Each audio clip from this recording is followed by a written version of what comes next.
Olá, como aumentar a autoconfiança? E o que a autoconfiança tem a ver com a relação que você tem com as suas emoções? É sobre isso o que eu vou falar. Se você quer aumentar a sua autoconfiança, fica comigo até o final, porque a gente vai fazer um exercício para você experimentar uma mudança. Autoconfiança e a relação com as emoções tem tudo a ver. Porque a autoconfiança, confiar em si mesmo, significa confiar nas suas emoções. Simples assim. Se você não confia no que você sente, se você não confia nas suas emoções, é normal que a sua autoconfiança seja baixa. E aí é importante diferenciar confiança de controle. Controle significa, se tudo sair do meu jeito, eu me sinto bem e pareço confiante.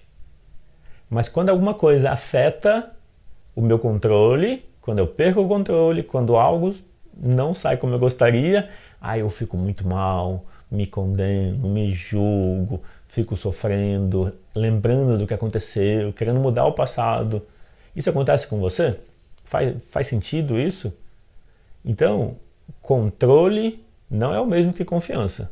A pessoa que está no controle parece ser confiante, mas você sabe, se você tem confiança de verdade, é quando as coisas dão errado. Você vai saber a sua confiança quando as coisas não saem como você gostaria. Daí eu falo da autoconfiança, que é a confiança em si mesmo. A confiança, ela não tem a ver com as coisas darem certo e nem com saírem do seu jeito. Por quê? Porque a autoconfiança tem a ver com a presença e tem a ver com a aceitação das suas emoções. Quanto mais você aceita o que você sente, quanto mais você vai para o caminho do coração, mais confiança. E menos necessidade de controlar. Quanto mais você se guia pela mente, mais controle. Então a mente controla por medo. É o medo que faz a mente querer controlar tudo.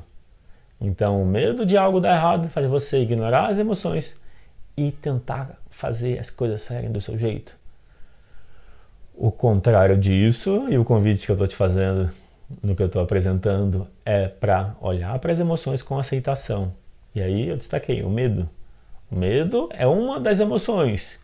A tristeza também precisa entrar nesse olhar de aceitação, a raiva também. Quando você quer aumentar a confiança, e você percebe que tem baixa autoconfiança, você pode pensar no seguinte: quanto de medo você sente? Medo em relação ao novo, medo em relação ao desconhecido, medo de se arriscar, medo de perder o controle. Quanto de medo você tem? Se o medo é alto, quanto mais alto é o medo, isso fala duas coisas. Uma, você não está aceitando o medo. Por isso ele está alto para chamar a sua atenção. E a outra é que a sua autoconfiança é baixa. Quanto maior o medo, maior o controle. Quanto mais se controla, menos autoconfiança. Faz sentido? Ou seja, o medo está muito alto. Medo do quê? De dar errado, de ser julgado, medo de perder o controle, medo de coisas darem errado. Esse é o medo.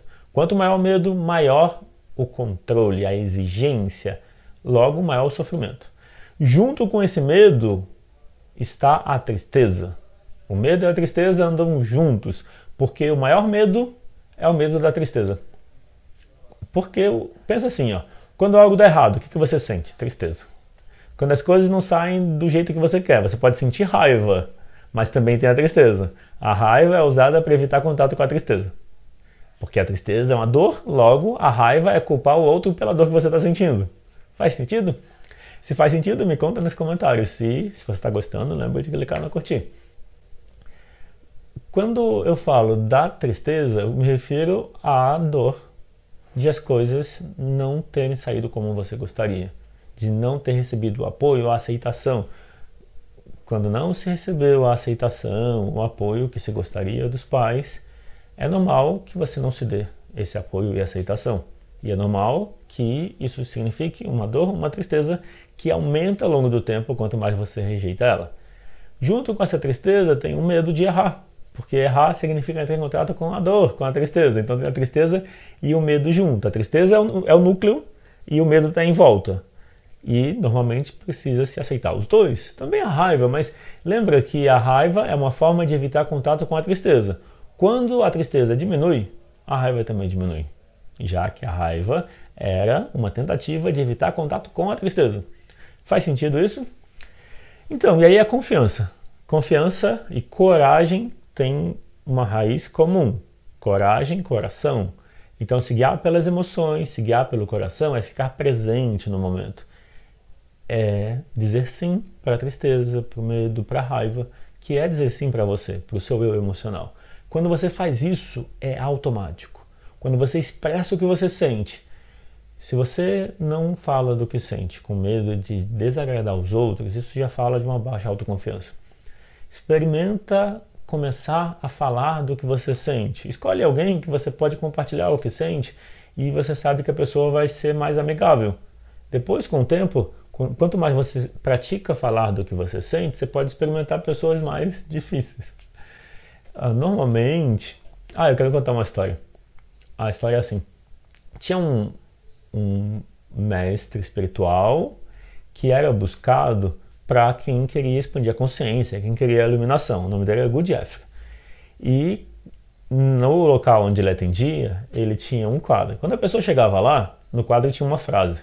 Quando a pessoa chegava lá, ele mostrava o quadro. E o quadro dizia: se você ainda não se resolveu com os seus pais, vá embora. O que isso quer dizer? O caminho espiritual, o caminho da expansão da consciência, da iluminação, só vai estar verdadeiramente disponível. Você só vai seguir ele verdadeiramente quando você resolveu dentro de você, com as suas emoções. E mudar a relação com as emoções, com a aceitação, o próximo passo é mudar a relação com os pais, também com a aceitação. E mais um passo, que eu já comentei em outros conteúdos, é que você pode e precisa também ser para você o pai e a mãe que você gostaria. E aí a pergunta que eu faço é: como é o pai e a mãe que você gostaria de ter tido? Se você quiser escrever nos comentários, pode escrever. No geral, as pessoas respondem mais ou menos assim. Essas são respostas comuns. As pessoas gostariam de pais que fossem mais apoiadores, mais presentes, mais amigos. Eu também gostaria de pais assim. Quando você identifica assim, isso, você pensa que considera isso como 10, numa escala de 0 a 10. Aí a pergunta é, de 0 a 10, quanto você é para você, o pai e a mãe que você gostaria? E você pode ver na escala. Para mim, tá um 9, mas eu busco 10. Talvez eu ainda me exijo em algumas coisas que não está consciente, mas a questão é, quando você percebe quanto você é para você, o pai e a mãe que você gostaria, se você percebe que está um 5, você já sabe que a sua tarefa é subir para o 6.